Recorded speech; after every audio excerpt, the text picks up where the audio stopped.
and then you shut everything down. It was terrible. It That was Friday. horrible. Got home almost 12 p.m. Good. You got home almost Almost midnight. 12 p.m. Good Really? gracious. Yeah. That's Emmanuel's voice, by the way. Yes, Emmanuel of ARM. Emmanuel, welcome to you. Hi, good morning. Ah, goodness The gracious. numbers to call actually are not called. Send messages. We hope for that day. Yeah, one day we're gonna start taking live calls. Hopefully. I know Yinka will shout us down. To all our friends and families, we understand. So I met a few business people Yeah.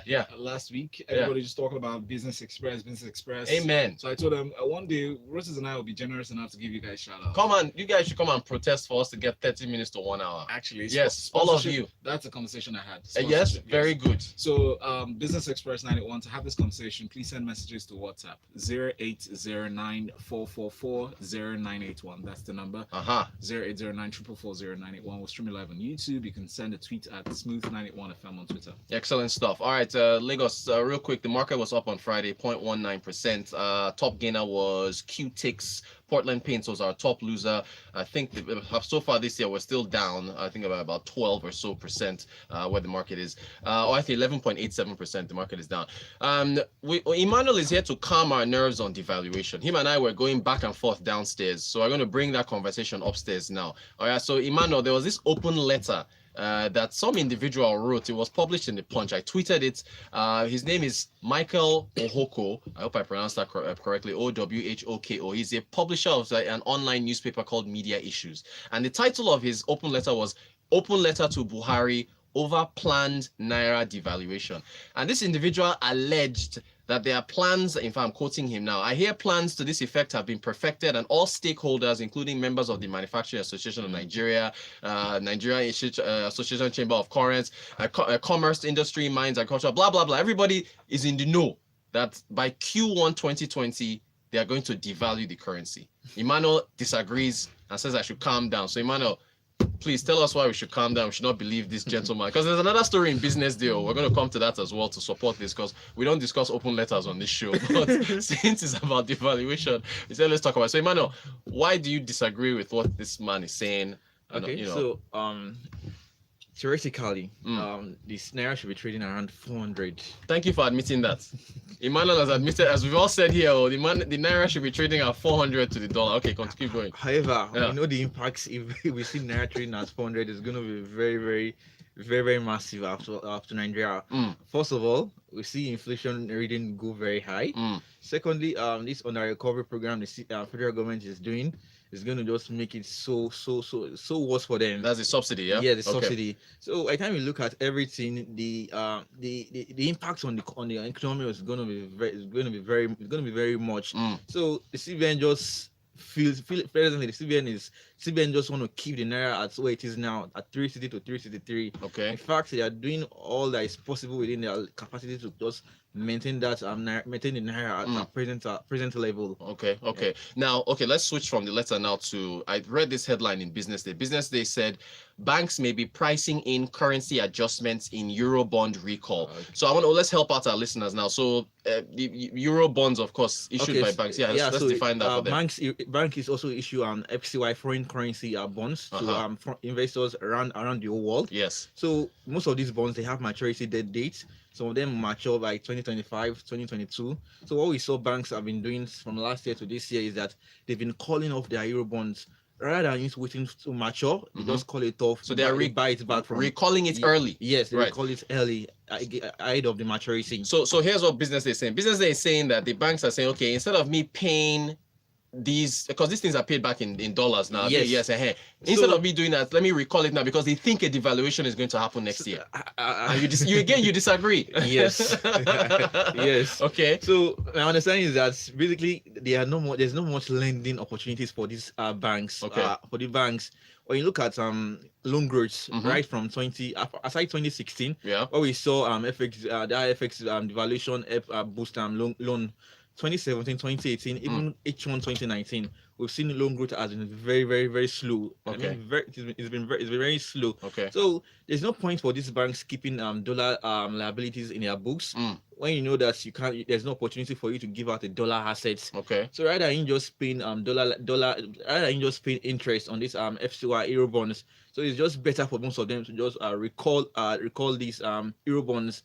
In addition, rather than just giving out, rather than just keeping FCY liabilities, most of them are trying to expand their the naira liabilities and give out more naira loans rather than FCY loans. Okay. Again, when you also foreign currency. Yeah. Again, when you look at the liquidity for most of these banks, most of them they are they have enough FX with them. Okay. Over H1 2019, we saw domiciliary deposits for most of these banks increase quite significantly. I think for First Bank, I can see First Bank domiciliary deposits to total deposit increased from 16% as at full year 2018 to 20% as at H1 19. Okay. Same thing with Zenith Bank. Zenith Bank domiciliary deposit, that's dollar deposits. Yes. As a proportion of total deposits, it has also increased from about 21% to about 27%. Okay. So it's not as if they don't have the dollar, they have FX, they have dollar. But the idea is that there's no point holding these dollar liabilities when there's no lending opportunities to give out dollar assets to the private sector. Okay, so Emmanuel has refuted both claims. In fact, again, what you see most of the oil companies now doing is that oil price just even improved from 2018 up to now. We've seen most of them have been paying off the bond, paying off the bond even before. Some of them have been paying off. Most of them have before been the maturity. Yeah, aside they've been paying off most of their bond. Okay. And that's due to the FX liquidity that we've seen in the system. Right. The system has enough FX currently now. So most of them they've been paying back their loans. And most of them they are not giving any application to collect new loans. So there's no just points keeping a dollar liabilities when you know just pay back. When just collect it back. Yeah. Cool. Okay, so what about minus this Saudi Arabia thing that just happened recently, where they were, we still don't know whether it was Iran behind it or whoever that blew up their oil fields and caused oil prices to spike. Before then, we saw oil prices, they were trending downwards. Yeah, there was about where our benchmark is $60 or so, even slightly dropping below 60. Excuse me. The benchmark for our budget for 2020, the government has moved it down a bit to $55. So again, I'm just trying to make sure there's no surprise that the government can pull on us next year with this devaluation thing. What about concern for oil prices? What about that? Yeah, you're very right. Oil price has been very volatile over recent times, and for civilians to be forced to devalue the currency. Yeah, that means we have to see the dollar the crude oil price rather go less than maybe $50 per barrel. Right. Because as it is now, you see how the crude oil price hovering around $60. Right. See then how they have enough ammunition to continue supporting the naira as it is presently. Okay. All right. We've touched on it. Thank you, Emmanuel. That was good stuff. Okay, yes, messages, yes. Oh yes, a lot of them. Rotus, when we talk about ease of doing business, the bad state of the roads, does that not slow down business and make companies lose money? That's Benga's question. Benga, thank you. Emmanuel, I sent you the video. I'm going to put it up on our WhatsApp. Thank you for reminding me, Benga. In that video, India. The World Economic Forum released this video. Emmanuel, what are they using? They were using plastic plastic waste. Yeah, plastic waste rather than using these granite or whatever. Yeah. And for what they said, I think that is even cost about 10%. It's 10% cheaper. Than using this granite. And the roads last longer, Abi. And the roads last longer. And again, you're also cleaning up the environment by using most of this waste. So what you're saying essentially is India is using plastic waste to make their roads. Yeah. So because they were talking, I'll share the video. I'll tweet it. It saves cost and it makes sense because the roads. It makes sense because plastic does not absorb. Exactly. So if they are doing it there, why can't we do it? But Benga, to answer your question, yes, it does affect ease of doing business because I was going back when I did something in Magodo. I was coming back. The traffic it stretched all the way across 10 minutes. When you look at the deadlock, we always seen that Apapa, the gridlock we said that Apapa. Exactly. It's just. Yes. Additional says, Rotus, please, you didn't have to remind us of the Friday lockdown. I got home at 1:33 a.m. My God. One of the very few fortunate ones that went through Oshodi from Iyanoworo. Sorry, that's additional, yeah? Sorry about that. My man, hashtag. And Tolu is asking how he can sponsor. Tolu, we're going to get across to you. Nice. Sure, right? Fantastic. It's a cost, though, but yes, talk to us. Do you know who our listeners are? They're big people. Remind them now. This one is from Dami. Dami says, good morning, guys. We love Business Express. I think we should allow the naira trade freely. We should have suffered this suffer since fuel price was increased in the first time. He says, talk about all these financial companies all over social media offering loans and asking for an advanced processing fee. Well, if it's a cost now, being Emmanuel, for these guys to offer these loans. And some of them, I think they use that processing fee to make sure that you're serious about getting these loans. I mean, theoretically, you shouldn't be charging a processing fee, but it's part of the process for some of these banks now, right? When it comes to offering loans to us. Yeah, I think most of them have also been intensifying their effort in giving out loans, especially mostly personal loans. Personal loans. But I think what we need more is to get more SME loans for SMEs, right? As small, medium enterprises, and lower interest rates.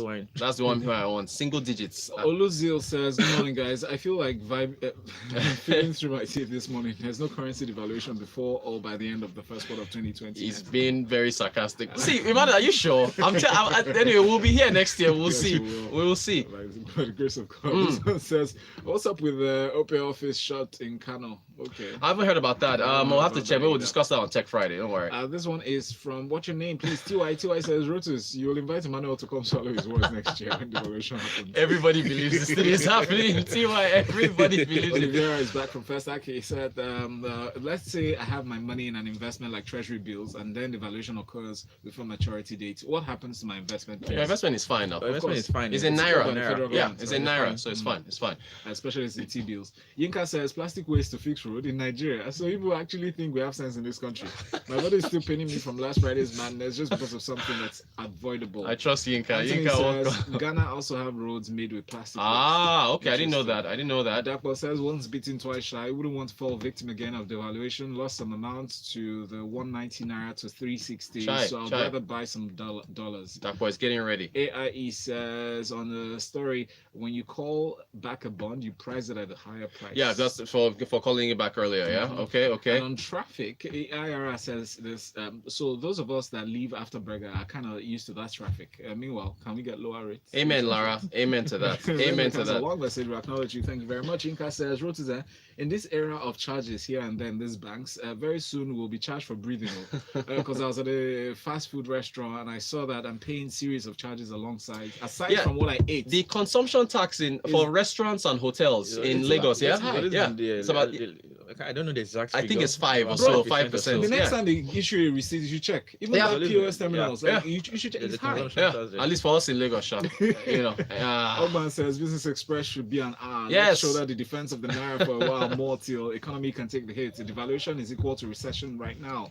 And Kenneth says, good morning, guys. Well, for sure, devaluation is going to happen. I even feel it would happen before the first quarter of 2020. This is going to be so interesting to see whether this takes place or not. I'm already counting the people who agree. Treasury bills are not the same after devaluation as the value of your investment reduces. Okay, well, if you are looking at it against in dollar terms, what you invested before the devaluation as per after, yeah, technically yes. But the question was whether the investment is affected. You still get back the percentage you wanted. But yes, in dollar terms, Nedu, you are technically correct. You are correct. Monster says all the traffic snarls cause emission, which also affects climate change. That's a good point. That's a good point. Consumption tax is 5%. Aha, yes. There you go. Yinka says, Baba, I checked. And the way the lady looked at me, she was like, Oga, who asked you not to cook at home? Please go, Joe. Wow, really? Ibrahim says, what we should be talking about is events that could possibly lead to a reduction in oil price, to see the changes of the devaluation. That's a crash in oil price. Oversupply, Abi. That's what we're seeing for next year. I've not seen a lot of geopolitical thing. Oversupply. You're right.